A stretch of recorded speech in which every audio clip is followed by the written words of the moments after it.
Hi，我係 Elizabeth 周靈山。喺1年前咧，我教過大家整一款棉花小餐包。咁之後我收到好多讀者嘅 video 咧，就整影個包俾我睇，撳落去之後會彈翻上嚟啦。你都睇到啦呢度。咁但係嗰張食譜咧就唔係素食版嚟嘅。咁之後我就研究咗一個版本咧，就係全素，冇任何動物產品，而且係唔需要猜嘅。我哋而家開始啦。有一樣嘢咧，我要慎重提醒大家，就係你一定要跟我個材料同埋份量去做，否則你個麵包做出嚟咧，唔單止有機會會唔夠軟，而且係一定會有酒味嘅。OK， 而片尾咧，我亦都會同大家揭示一個點解麵團發出嚟會有酒味嘅秘密。我睇咗好多生化資料之後咧，終於發現到個原因啦。咁我而家咧就呢度有3款麵粉啦。包括有高筋、中筋同埋意大利嘅00麵粉。咁另外中間咧仲有啲海鹽啦。最後咧我就會將呢一款嘅酵母咧 SAF 金裝嘅酵母咧就倒落去。呢一款酵母咧係會令你個麵團喺長期發酵嘅時候咧發得更加好嘅。之後咧就攪勻佢啦。中間開個井，而家就倒啲濕材料啦，包括咧就有室溫水，唔需要熱水噶啦。淡味嘅橄欖油。或者你用其他淡味嘅蔬菜油啦，譬如芥花籽油啊都可以嘅。第3，粟膠，買嘅時候睇成分，記住唔好有任何混呢拿啊、鹽啊或者加咗其他物質落去。總之淨係寫住 corn syrup 咧就 OK 噶啦。嗱，唔好一聽到我講 corn syrup 或者係粟米糖漿或者粟膠咧，就覺得我喺度教大家食一樣有毒嘅嘢。你個腦諗緊嗰樣嘢咧，個正名其實係叫做高果糖漿 （high fructose corn syrup）。兩樣嘢係唔一樣嘅。你喺超級市場係唔會買到高果糖漿，因為佢淨係俾商用嘅啫。咁而我個網站亦都有2篇文章咧，就去講翻俾大家聽兩者之間嘅分別，同埋會教大家點樣去睇食品標籤。因為咧高果糖漿喺近年個名已經改咗嘅，靜悄悄地，你未必會分辨得到佢原來係有高果糖漿喺入邊。你有興趣嘅可以上去睇翻。咁而家咧我就會將所有材料攪埋一齊啦。搞掂之後，包保鮮紙喺上面篤窿，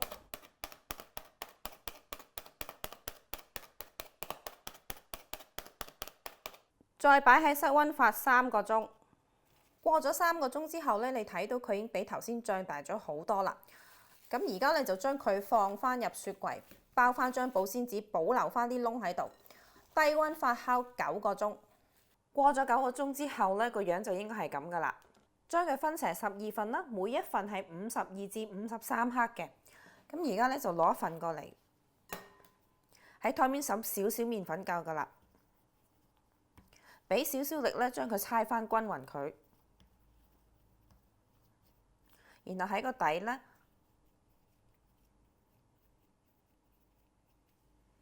再擺喺冇麵粉嘅地方。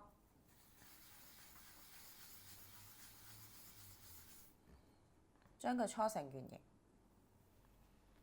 咁就可以放落去個焗盤度啦。放嘅時候咧，每一個之間咧要隔少少虛位，因為佢脹大㗎嚇。12個都整好之後咧，我哋就會進行室溫發酵啦。有2個方法嘅。第一，你屋企係肯定夠暖嘅話咧，就冚塊乾布，發到佢變雙倍，大概係1至到2個鐘。但係如果你屋企係好凍嘅話咧，你就要冚塊濕布。其實我呢塊布係濕㗎嚇。放入焗爐，開30度火，將佢發1個鐘。嗱，但係中途咧你就要留意，如果塊布係乾咗嘅話咧，你要整翻濕佢喎。如果唔係，你個麵包咧表面就會變乾㗎啦。嗱，我用咗個半鐘時間咧就發到咁嘅樣啦。個準則就係咧喺中間呢啲位咧，你塞唔到隻手指入去咧，咁就得㗎啦。咁喺入焗爐之前咧，我就會喺表面搽一浸蜜糖水嘅。嗱，如果你係食純素嘅話咧，就用翻你自己用開嗰啲糖漿咧，就溝水搽落去就得㗎啦。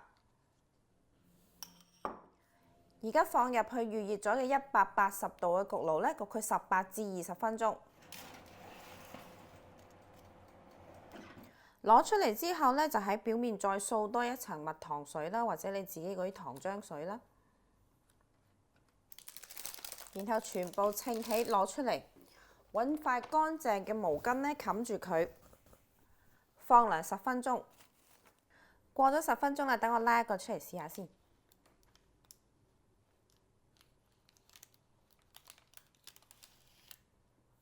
撳俾你睇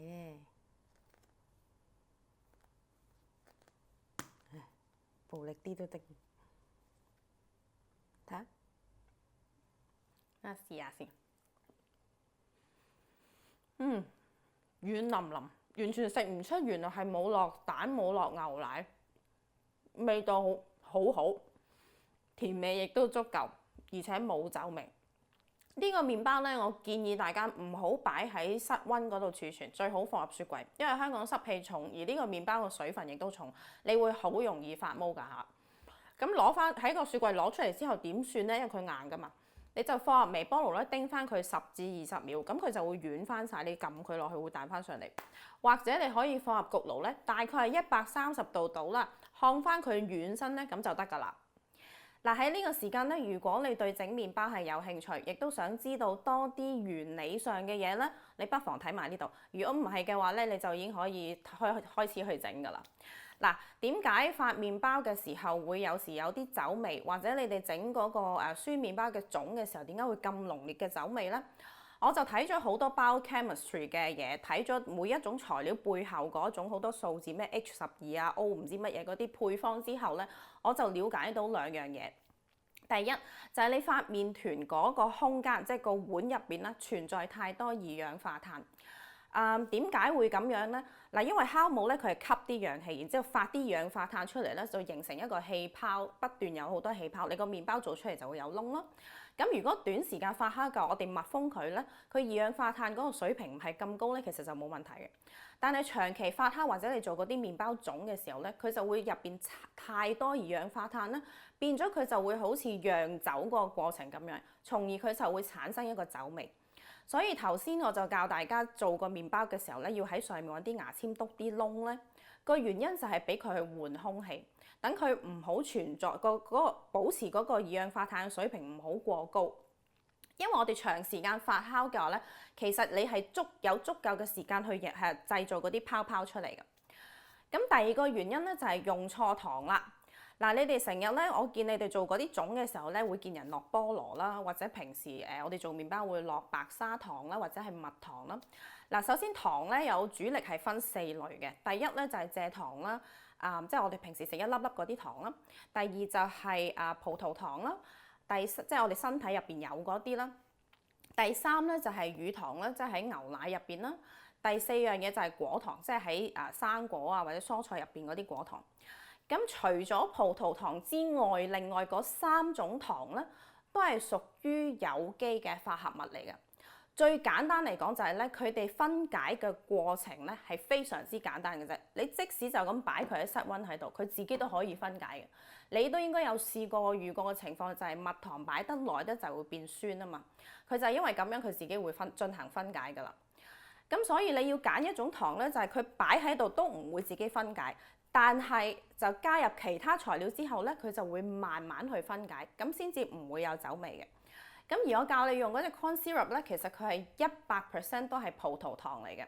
呢一種糖咧，佢係屬於有機嘅原子，佢背後條配方咧就同另外3種糖唔係好同，但係呢樣嘢我就唔講俾你聽，因為太複雜啦。所以你就用佢嘅話咧，其實佢你擺用 corn syrup 咧，其實都會有酒味，但係佢個時間咧就會長過另外3種糖咧，佢先至會產生一種酒味嘅。